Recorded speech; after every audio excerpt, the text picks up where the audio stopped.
Batman suffers loudly, but Alfred suffers silently, and that's the difference.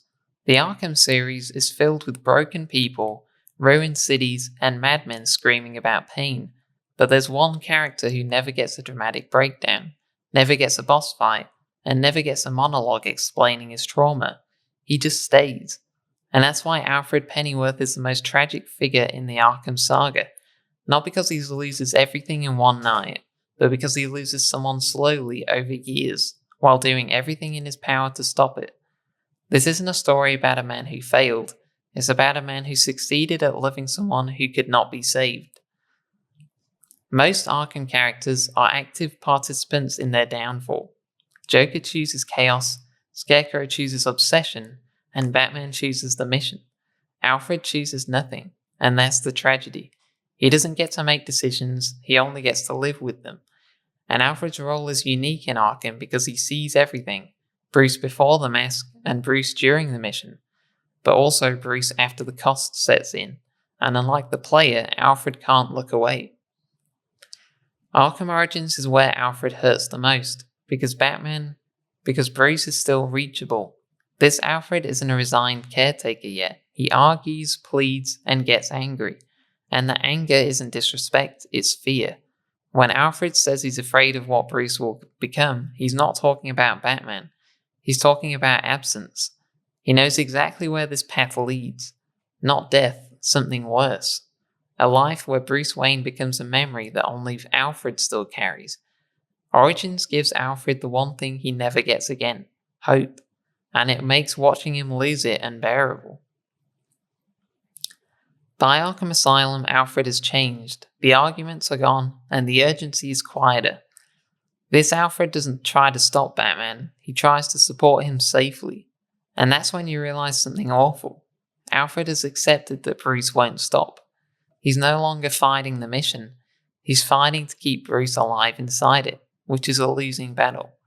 Because every time Alfred patches Batman up, every time he offers calm reassurance, he's enabling the very thing that's killing the man he raised. That contradiction is where the tragedy lives. Arkham City sidelines Alfred physically, and that's intentional. Batman doesn't need Alfred on the ground. He needs him on a screen, a voice, something distant. Alfred becomes symbolic here. He represents the life Bruce isn't living. When Bruce is trapped in Arkham City, Alfred can't help him. And worse, Bruce doesn't seem to mind. That's the shift. Alfred still cares deeply, but Bruce is already gone. Here's the part Arkham never spells out, but absolutely understands. Alfred carries all the emotional responsibility, with none of the agency. He knows Batman is unsustainable, and he knows Gotham will never be fixed. But he knows Bruce will never forgive himself. And yet Alfred has to maintain the Batcave, clean up the damage, and still love him unconditionally.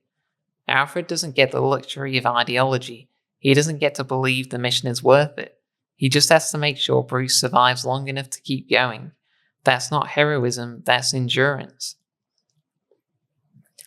Arkham Knight is where Alfred finally loses, not violently, but quietly.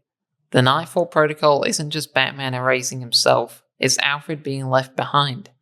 When Bruce activates Nightfall, Alfred doesn't argue, he doesn't plead, he leaves.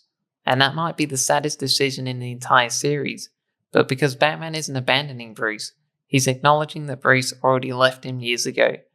Wayne Manor explodes, the Bat symbol vanishes, and Alfred is still in there, carrying decades of memories that Gotham will never know. No one will thank him, and no one will remember his sacrifice.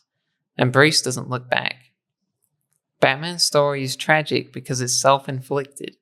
Alfred's tragedy isn't. He didn't choose the mission, he didn't choose the war, he chose someone who could not stop sacrificing himself. Because Alfred does everything right, and still loses. Arkham isn't really about villains, it's about cost.